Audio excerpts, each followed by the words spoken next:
중간고사 치르시느라고 수고 많으셨고 오늘 채플에 참여해 주신 여러분에게 모두 감사드립니다. 옆에 계시는 분과 사랑 인사 나누겠습니다. 사랑합니다. 보고 싶었습니다. 한 번 더 하겠습니다. 중간고사 하셨으니까요. 수고하셨습니다.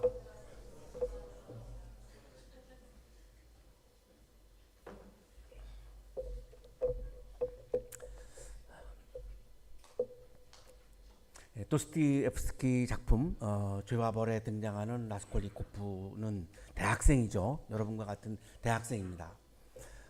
고리대금업자 노파를 살해합니다. 그리고 소냐라고 하는 여성에게 내가 왜 살해했는가, 살해한 이유를 말합니다. 살인을 했을 때 필요한 것은 돈이 아니었어. 나는 이제야 이 모든 것을 알겠어. 즉 내가 넘어설 수 있는지 아니면 그럴 수 없는지를. 니체의 초인 사상에 아주 심취해 있었고요.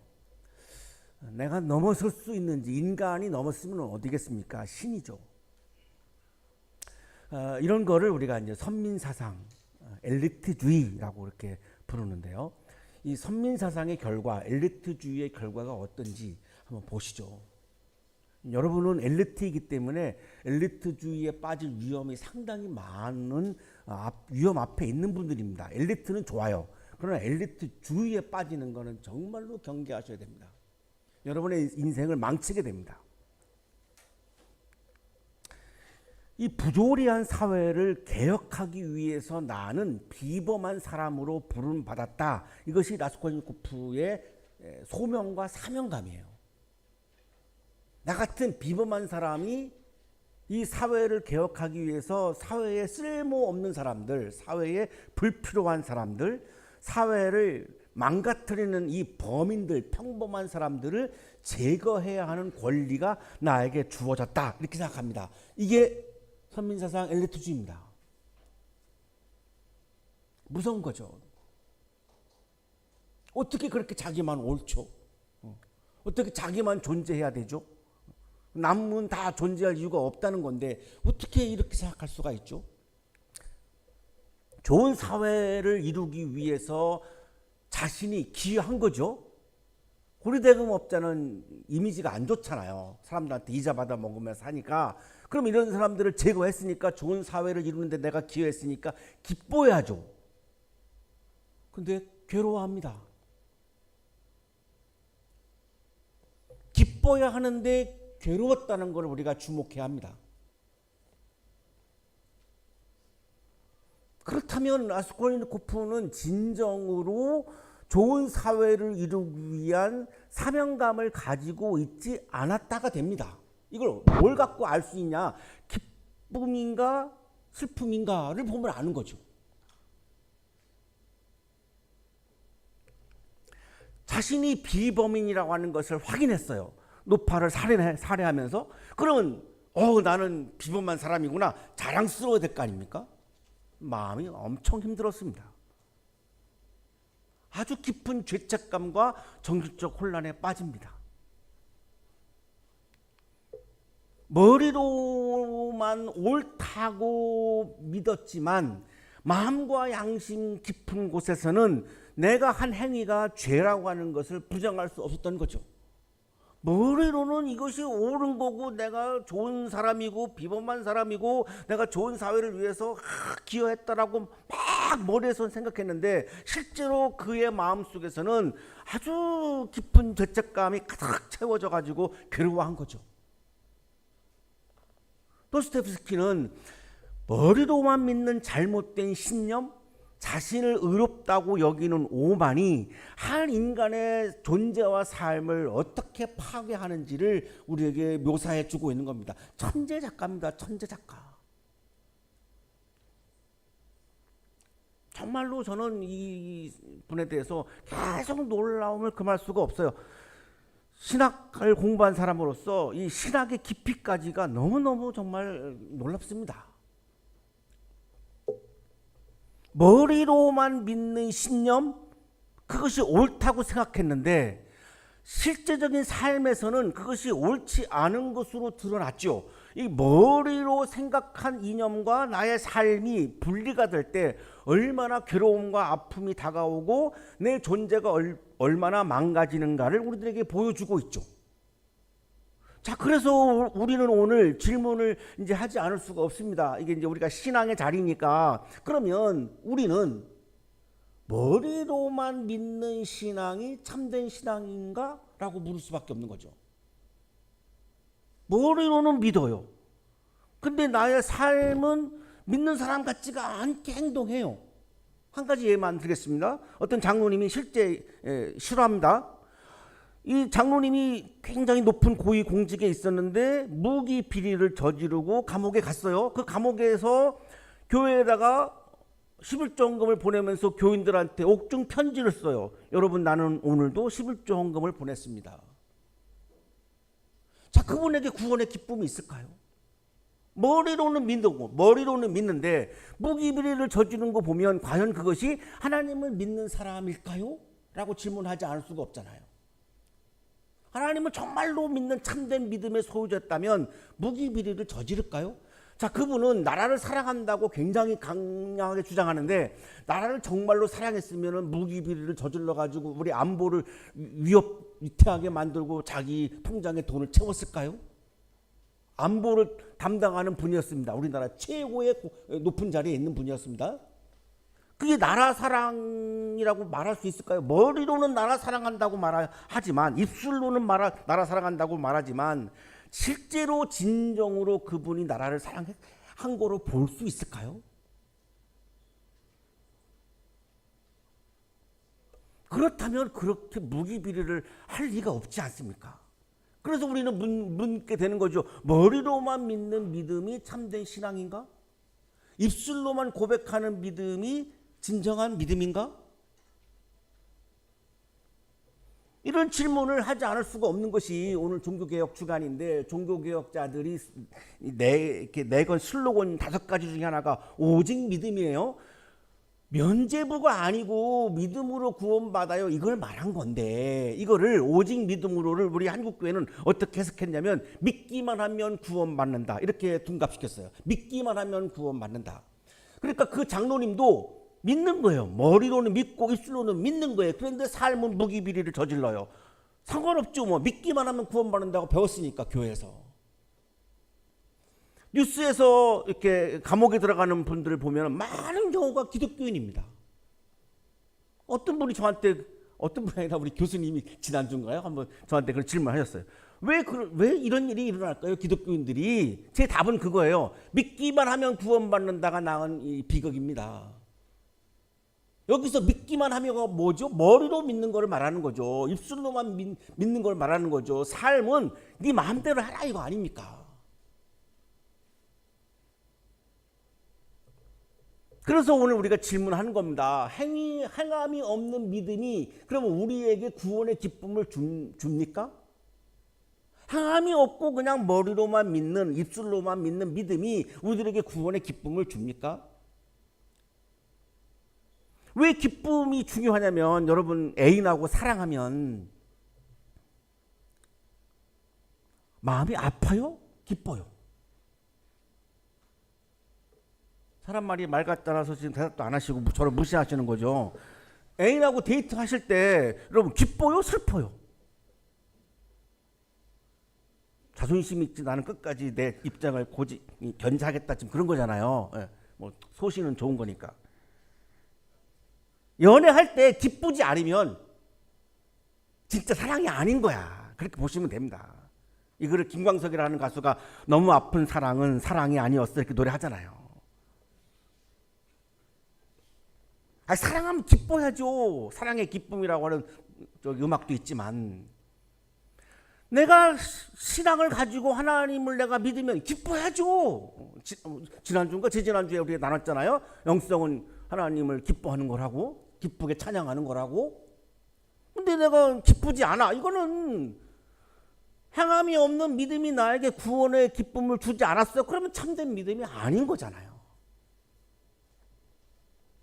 그래서 오늘 질문하는 거예요. 믿음으로 구원받아요? 행위로 구원받아요? 아주 오래된 우리 기독교인들의 질문이죠. 자, 이 질문에 대한 예수님의 답이 오늘 본문이에요. 바리새파 사람이 예수님을 식사의 자리에 초대합니다. 바리새파 라고 하는 말은 분리된 자, 우리는 너희들하고 달라. 이 선민사상, 엘리트주의. 우리는 율법을 철저하게 지켜. 너희들은 잘 안 지키지. 이런 사람들입니다. 바리새파 사람들. 예수님을 초대했어요. 그래서 식사를 하고 있는데 한 여성이 들어왔어요. 근데 이 여성이 누구냐? 성경 본문의 30절을 보세요. 죄인인 한 여자가 이렇게 나와요. 죄인인 한 여자가. 왜 죄인이죠? 설명이 없어요. 어쨌든 죄인이라는 거죠. 그러니까 사회적으로 늘 죄인 취급 당한 여성이에요. 여인이에요.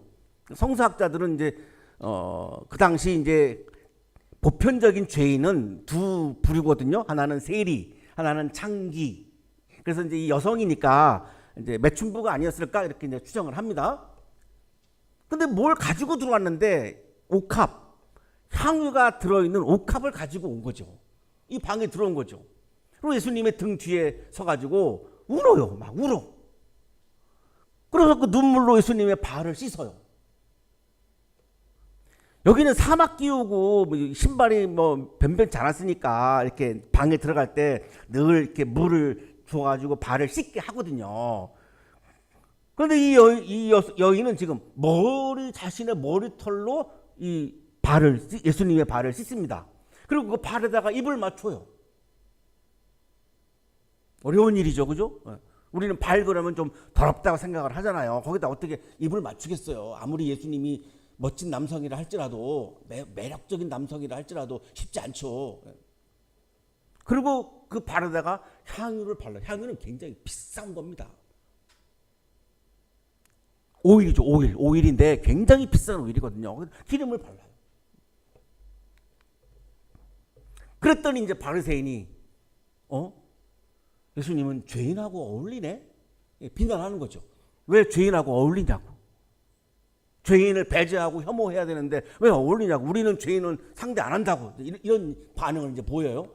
그래서 예수님이 말씀합니다. 내가 내 집에 들어왔을 때 너는 내게 발 씻을 물도 주지 않았잖아.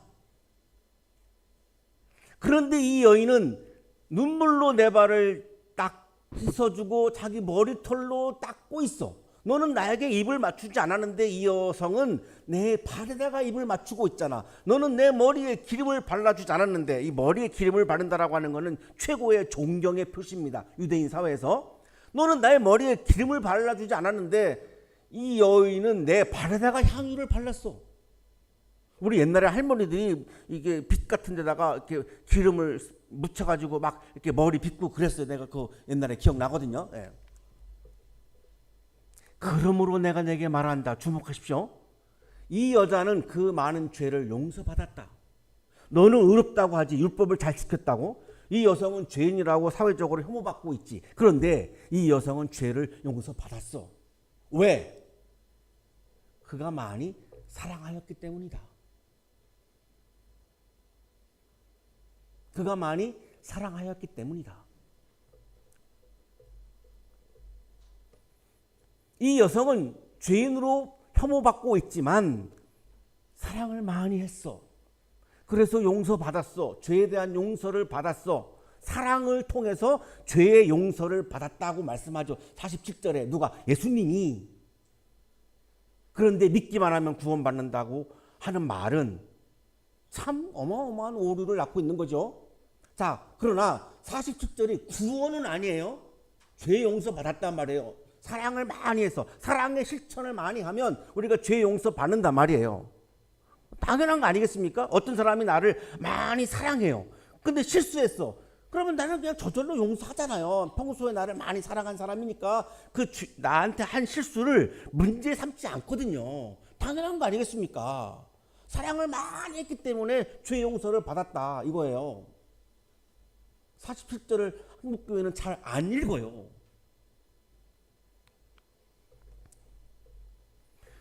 자, 그리고서 예수님이 이어서 말합니다. 사랑을 실천한 여성은 죄를 용서받았는데, 사랑을 실천한 여성은 죄를 용서받았는데, 자, 그 다음 내 믿음이 너를 구원하였다 이렇게 말씀하죠. 그러니까 구원은 믿음으로 이루어지는 거예요. 그건 맞는 거예요. 확실한 거예요. 구원은 믿음으로 이루어지는 사건입니다. 믿음으로 우리가 구원받는 거예요. 그거는 틀림이 없어요. 제가 부정하지 않아요. 믿기만 하면 구원받는다를 저는 문제시 삼는 거예요. 자, 보세요. 사랑으로 죄 용서를 받고 믿음으로 구원받았잖아요. 이 여성은 믿음이 사랑으로 이어진 거예요. 믿음 따로 사랑 따로 나눠진 게 아니에요. 무기비를 저지른 그 장로님이 11조를 보내는 장로님이 감옥에서 자, 믿음과 삶이 분리되어 있잖아요. 그 장로님은. 자기 여성은 믿음과 사랑이 이어지고 있잖아요. 이게 진짜 믿음이라는 거죠. 사랑으로 이어지는가 사랑으로 이어지지 않는가를 보면 진짜 믿음인가 가짜 믿음인가를 알 수 있다는 말입니다. 그런데 오직 믿기만 하면 구원받는다고 하고 삶은 어때도 상관없다라고 말해버리면 누가복음 7장을 잘못 읽고 있는 거잖아요. 이 여성에게 구원은 뭘까요? 죄인으로 혐오받으니까 이거를 벗고 당당한 사회인으로 당당한 사람으로 사람답게 사회 구성으로 사는 거거든요. 배제하고 혐오하고 따돌리니까 사람들이 죄인이라고. 사회 구성 속으로 들어가는 게 이 여인에게는 지금 구원이에요. 그러니까 죄 용서가 필요하죠. 당연히 죄 용서 받아야 이제 사회인으로 살 거 아니겠습니까? 그러니까 이 여성에게 구원은 다양한 거예요. 이렇게 한마디로 말할 수가 없어요. 이 여성에게 지금의 구원은 죄 용서받고 사회 구성원으로 살아가는 건데 이 여성은 예수님께 믿음을 고백하지 않았잖아요. 당신은 그리스도시요 살아계신 하나님의 아들이십니다. 이런 신앙 고백을 하지 않았잖아요. 근데 예수님이 어떻게 이 여성에게 내 믿음이 너를 구원했다고 선포하죠? 뭘 보시고? 신앙 고백 안 했는데? 뭘 보고요? 사랑의 실천을 보고 믿음을 확인하신 거예요. 예수님이 만약에 그 무기비리로 감옥에 들어가 있는 장로님을 보시면 내 믿음이 너를 구원했다 선포할까요? 11조 보내고 있지만 저는 개인적으로 그렇게 선포 안 하실 거라고 봐요. 예수님이 지금 신앙 고백도 하지 않은 여성 앞에서 내 믿음이 너를 구원하였다. 어떻게 믿음을 보신 거예요? 이 여성이 믿음 있는 걸 어떻게 아시는 거예요? 사랑의 실천을 보고 아신 거예요. 이 우리 학교 이게 건학 이념이요 어마어마하게 깊어요. 놀라워요. 예수님께서는 그녀의 눈물과 사랑의 행위, 예수님을 향해서 눈물을 흘렸죠. 머리카락으로 발을 씻었죠. 머리에다가 막 향유를 부었죠. 이런 사랑의 행위, 사랑의 실천을 보시면서 나를 구원하실 분은 오직 예수님뿐이라고 믿는 그녀의 간절한 믿음을 보신 거예요. 나를 구원하실 분은 오직 예수이지 오직 믿음은 면죄부가 아닌 믿음이라는 말이지 행위가 전혀 포함되어 있지 않은 그냥 믿기만 하면 구원받는다 그런 의미로 종교개혁자들이 말한 게 아닙니다. 여기 오직은 예수님이 오직인 거죠. 믿음과 소망과 사랑은 영원히 있을 것인데 그 중에 제일인 사랑이라 바울은 믿음보다 사랑이 더 중요하다고 말하거든요. 왜 그럴까요? 믿음은 사랑으로 나타날 때 그 믿음이 진정한 믿음이기 때문에 그렇습니다.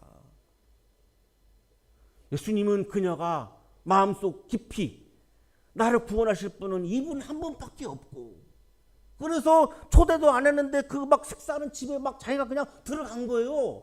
이게 뭐죠? 방 교수님? 이 가택 무슨 죄죠 이거? 뭐라 그러죠? 가택 침입죄인가요? 주거 침입죄인가요? 그런 거잖아요. 굉장히 무례하고 폭력적인 거거든요. 근데 왜 그랬을까요? 이분이 아니면 내가 구원받을 수 없다는 것을 믿고 있는 거죠. 그 믿는 내용, 믿기 때문에 어떻게 행위로 나타났죠? 머리로 발을 닦고 눈물을 흘리고 머리에다가 향유를 붓고 하는 애정 표현, 사랑의 표현을 했잖아요. 이걸 보시고 예수님은 이 여인의 믿음이 있구나. 나를 믿는구나. 나를 구세주로 믿는구나. 그래서 내 믿음이 너를 구원했다. 이렇게 말씀한 거잖아요. 그러나 바리새파 사람 이름이 나와요. 드디어 시몬이에요. 시몬. 이 사람은 의롭다고 자부한 사람인데 사랑을 실천하지 않았어요.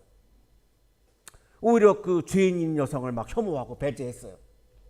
구원의 사건이 일어났다고 하는 말씀이 없어요.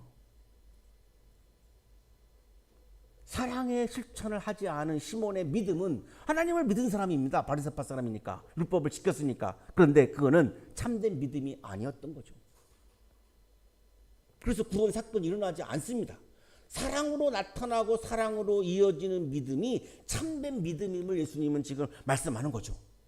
자, 야고보도 이렇게 말씀하죠.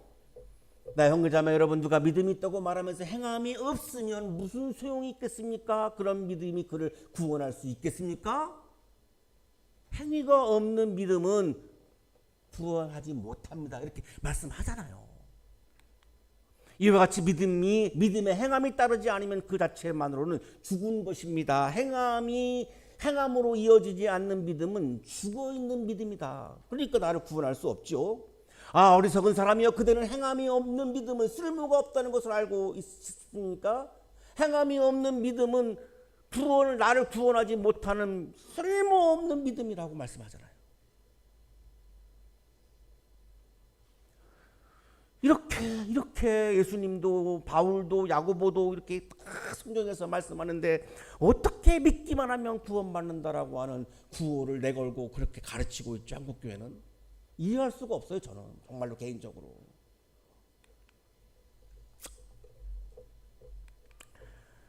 (20분) 돼서 빨리 이제 끝내야 되겠네요. 예수님도 바울도 야고보도 믿음과 행함은 구분은 되지만 분리는 안 된다는 겁니다.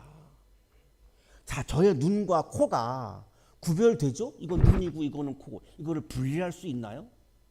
누가 이거를 분리할 거예요?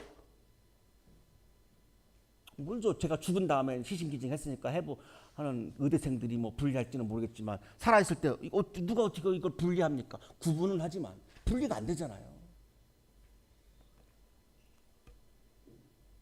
어떤 가수가 그래서 뭐 눈, 코, 입 이런 거 갖고 노래 부른 뭐 가수도 있죠. 뭐 지드래곤인가요? 누구죠? 예? 태양. 이렇게 대답해 주니까 얼마나 좋아요, 그죠? 소신을 꺾고. 믿음이 없는 행위는 율법주의에 빠져요. 이게 바리새파 시몬이에요. 행위가 없는 믿음은 공허한 관념으로 그쳐요. 믿기만 하면 구원받는다라고 하는 것을 우리를 관념주의자로 내몰고 있는 구호예요. 행위가 없는 믿음은 그냥 관념에 불과합니다. 머리와 입술에만 머물러 있고 손과 발로는 이어지지 않는 거죠. 믿음의 반대는 행위가 아니죠. 불신앙이죠. 그런데 믿음과 행위를 대조시켜서 교묘하게 행위로 구원받지 않고 믿음으로 구원받는다라고 하는 이 슬로건은 우리 한국 기독교에서 사랑의 중요성을 격화시키고 있고, 사랑이 부족한 한국 교회는 일반 시민들로부터 손가락질을 받고 있는 겁니다. 믿음과 사랑은 하나입니다. 둘이 아닙니다. 믿음의 진정성은 말이 아니라 삶으로 드러나는 것이고, 우리가 어떻게 살고 누구를 사랑하며 무엇을 위해 희생하는가가 믿음의 실제를 증명하죠. 테레사 수녀님은 인도의 콜카타에서 사역하셨는데 어느 날 죽어가는 한 남자를 만나는데 아무도 그에게 다가가지 않아요. 테레사 수녀님이 그를 품에 안고 자신의 무릎 위에 눕힙니다. 그 남자가 테레사 수녀님의 눈을 바라보며 마지막으로 속삭입니다. 당신의 눈빛 속에서 하나님을 봅니다. 자신의 무릎 위에 눕혔던 이 사랑의 실천이 어디서 나왔죠? 믿음에서 나온 겁니다. 왜 아무도 안 했죠? 가짜 믿음을 가지고 있기 때문에 안 하는 겁니다.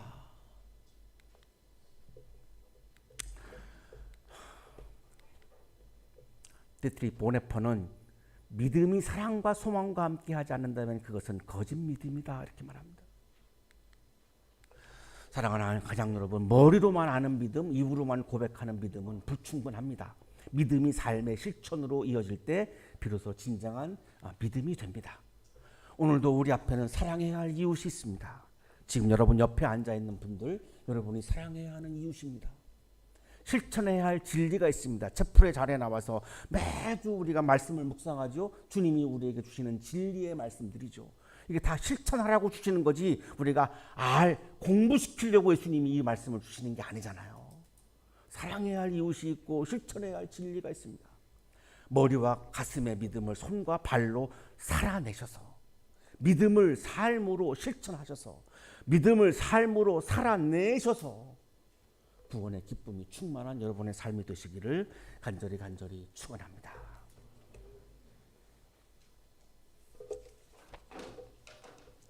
자비로우신 하나님, 우리의 마음을 비추사 머리로만 믿는 신앙이 아니라 가슴으로 믿고 손과 발로 살아내는 신앙이 되게 하소서. 주님, 우리가 머리로는 주님을 믿는다고 하면서 삶으로는 사랑하지 못한 죄를 용서하소서. 믿음이 사랑으로 역사하여 이웃을 향한 사랑의 실천으로 열매 맺게 하소서. 주님, 믿음 없는 행위로 스스로 의롭다 여기지 않게 하시고 행위 없는 믿음으로 게으르지 않게 하소서.